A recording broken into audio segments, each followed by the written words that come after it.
Happy Friday! Hello guys. Okay guys, patarating ko lang guys. At ngayon po araw ng Biyernes. Okay, so may dala tayong baon, itlog. Papon natapos kami, lampas alas 6. Kasi palpak na naman yung pagkakagawa ni tanda. Yung putol mahaba na dumating yung sigong ang nahuli na, malapit na mag-uwian. So doon pag tinira ni tanda sa tirahin yun, tinira niya na kahapon para ididikit na lang, diba? Kaya nalit kami. Anyway, okay lang. So ito, dala akong itlog, saka itong paborito kong banana cake, banana muffin yan, banana choco muffin yan, may chocolate po. Paborito ko yun eh. Banana cake muffin o banana muffin na lang yan, banana choco muffin. Okay, natin mamaya. Okay, pagkain muna natin ng itlog. At saka nagtimpla tayo ng cha, fresh for the body cha. Magdalang na ako magkatingin eh. Siguro kung magkakapit man ako isang linggo, isang beses o 2 beses. Kasi gusto ko siya para iba sa katawan.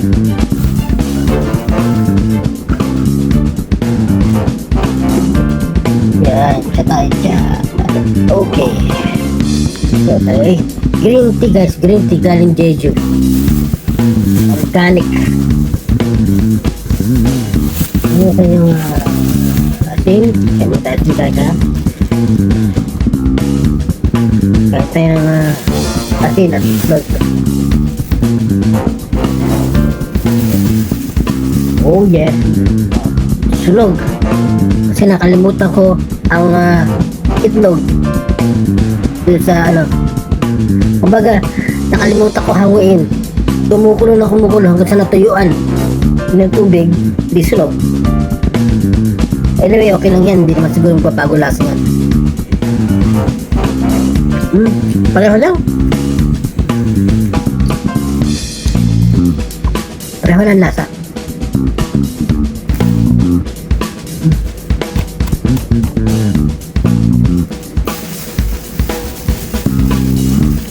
Kaya guys, mga ka-hello, paan tayo?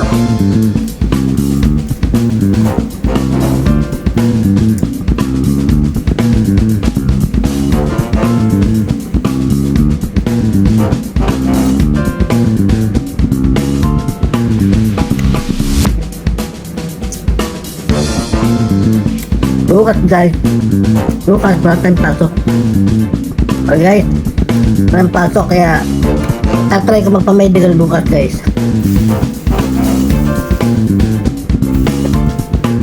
Tatry ko kung maaari ko na magpa-medical bukas o next week.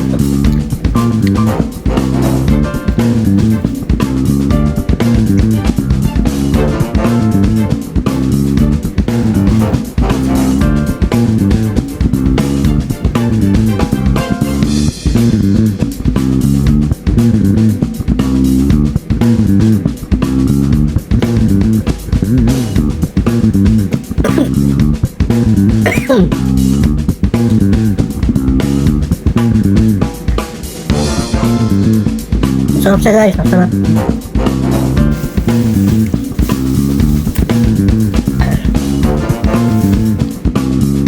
Maraming itlog, mas maganda.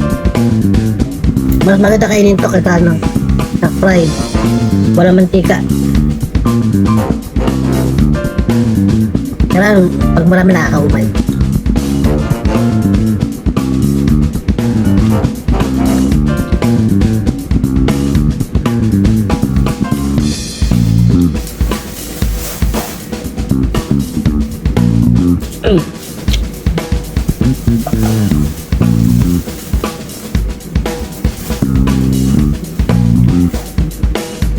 Sarap.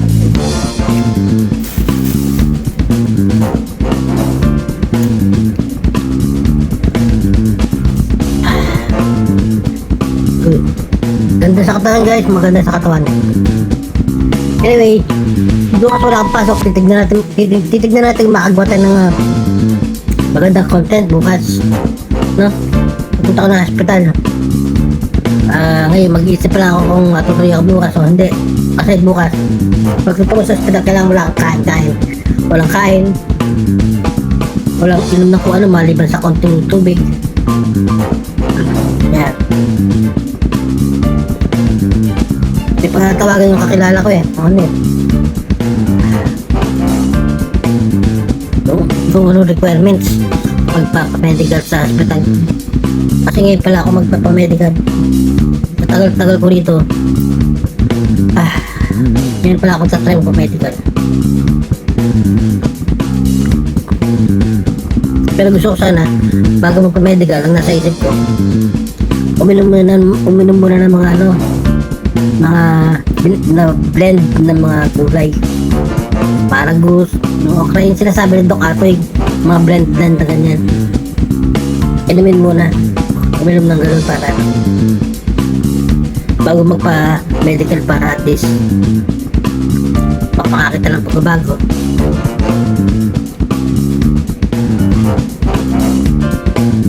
Makakita ng pagbabago sa ibang part ng katawan, di ba? Nakakita ng ibang ano. Siyempre, mas maganda yung naninigurado kayo, di ba? Yung mga tao kasing hindi naniniwala sa herbal eh. Meron nga aprobado ang ano eh, DOH na herbal eh. Herbal yun ha. Kaya lang, ibang bagong herbal, hindi pa aprobado. Ewan ko bakit. Hindi sila satisfied. Pero anyway, kailangan pa natin i-try. Para sa kalusugan naman natin yan. Lalo na matakbo ang panahon. Kasi kung gamot lang ng gamot, may mga chemical na halo yan, di ba? Mawawa atay mo. Hindi mga chemical na halo yun. Hindi kagaya ng organic. Diba? Mga halaman. Walang chemical na halo. I-blender mo lang. O juicer mo lang. Solve na. Sa Pinas magandang mag-juicer, mag-blend kasi mura ang gulay dyan. Iba pinipix lang, iba libre. Dito sa Korea kasi ang mahal ng gulay. Mahal ng gulay. Yung asparagus lang, 4 na piraso na kanyang kakaba lang ha. Asparagus, magkano na sa peso? 200 to 300 na peso. Belo. Diba, liit yan? 4 o 5.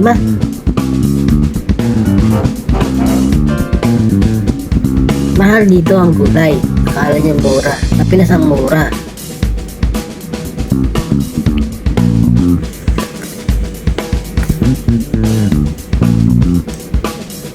Kung meron ka lang sariling lupa sa Korea, pwede ka magtanim.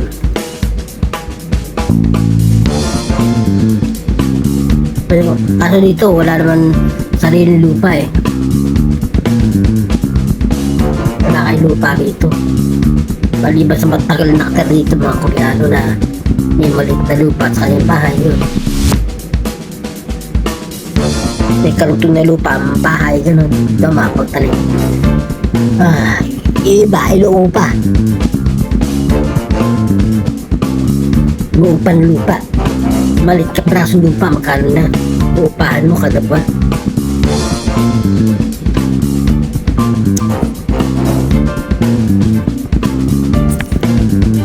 Okay guys, sa time na dito mag-ibis na ako guys.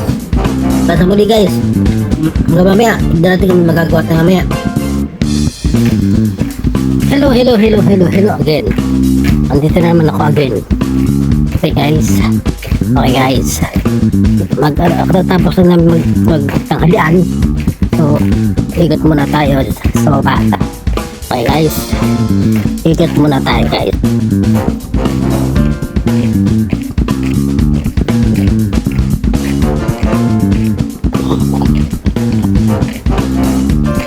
Tingin tayo ng tubig sa maliit na ilog. Yan. Sakit ng anak ko, ilong ko guys. May tigawat sa loob. Oh yan.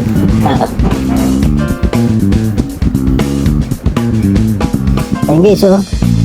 May malaking isda na. May malaking isda na guys.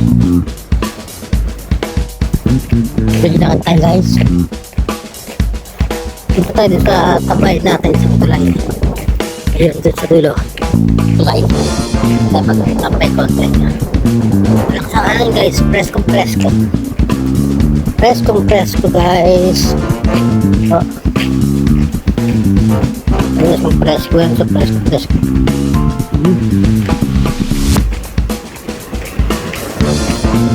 Preskong presko guys. Preskong presko. Hey guys. Presko ngayon guys kasi uulan. Ay nang makulim. Makulim din. Ulan guys, ulan. Yan guys, ulan. Bili pa lang ang dito ito. Ang tambakan. Hindi yung tambakan din. Ito mainit. Ito yung taas ng araw. Makulimlim siya. Tapos biglang lumaban ang araw, lumabas ang araw sa ulap. Kaya mainit. Mas masarap pa doon sa ilalim ng tulay. Doon sa ilalim ng tulay. Pinagdaan natin kanina. Malakas ang hangin.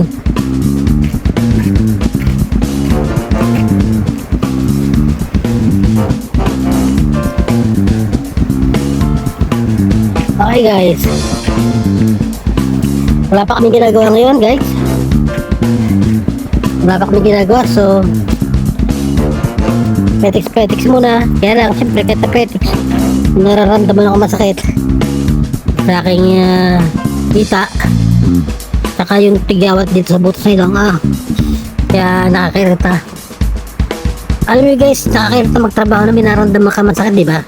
Kaya nga sabi nila pag nasa abroad ka, bawal lang magkasakit, diba? Bawal lang may masakit. Yun lang guys. Kaya yun, eto, naman tayo, tambay tayo dito, pantanggal stress. Bibigyan dito sa Korea, marami mga Koreano na nagpupunta sa mahilig sa batis,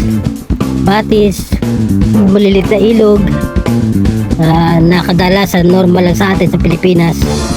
Dito sa Korea tinatangkilik nila yan, pupunta sa mga ilog.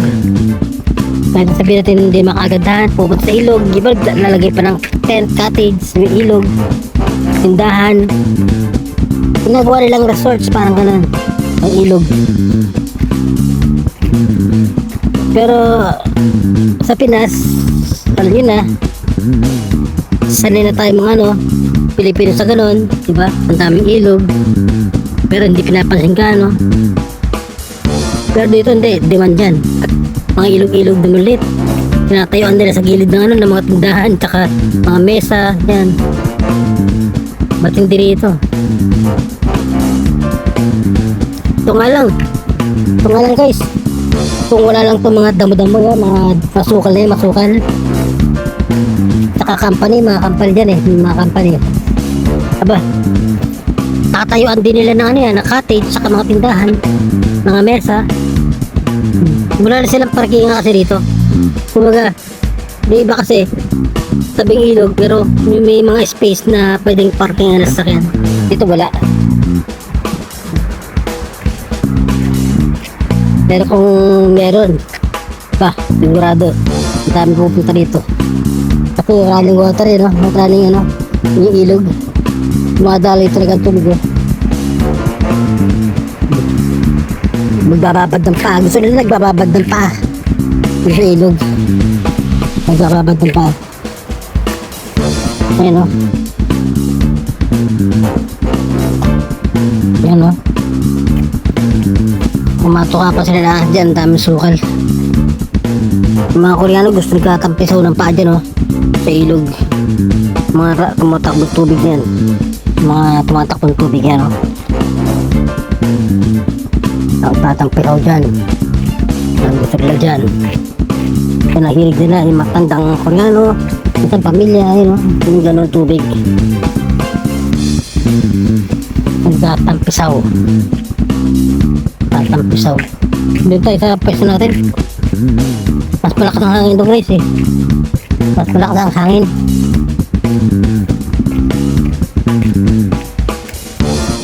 Saka dito guys, ano, ang mahal ng gulay. Mas mura ang gulay sa ano, Pilipinas kaysa dito. Yung asparagus nga lang, ang liliit. Siguro mga isang dangkal lang na ganyan, no? Isang dangkal asparagus ha, 5 piraso, nasa 1.4 na. Magkano 4 sa atin?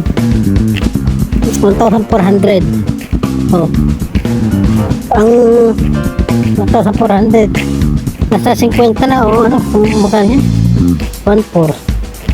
Ang ano, ang 10,000 nasa 300 plus 400. Basta mahal pa rin. Ang asparagus ganyan nakalaki, nakahaba. Pinas mura lang yan. May mga libre pa nga gulay dun eh. Pwede mo lang hingin. Hindi na wala, walang libre. Siguro sa probinsya rito yung mga tatanim, kaibigan ka, bibigyan ka.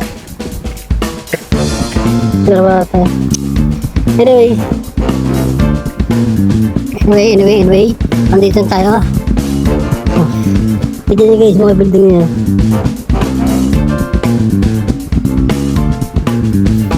Yan guys, nakati yung building na yun guys.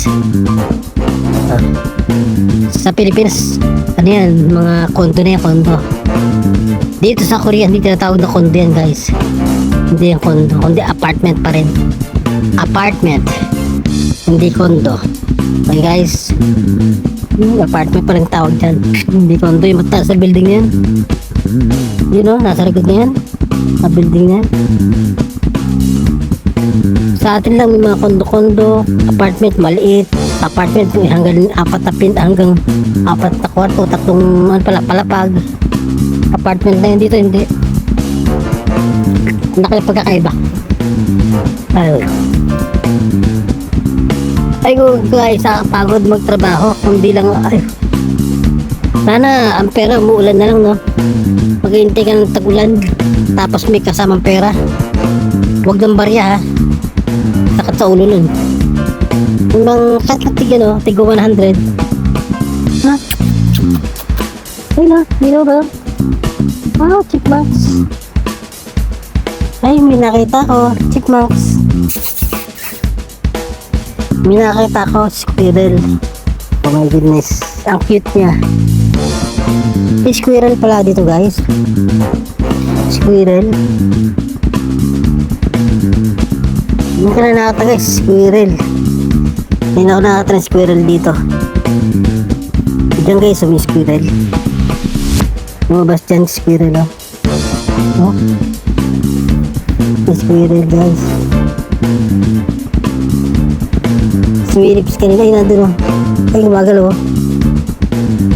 Nandun kanina kasilip sa akin eh. Wala akong dalang pagkain eh. Bigyan ko sana ng pagkain.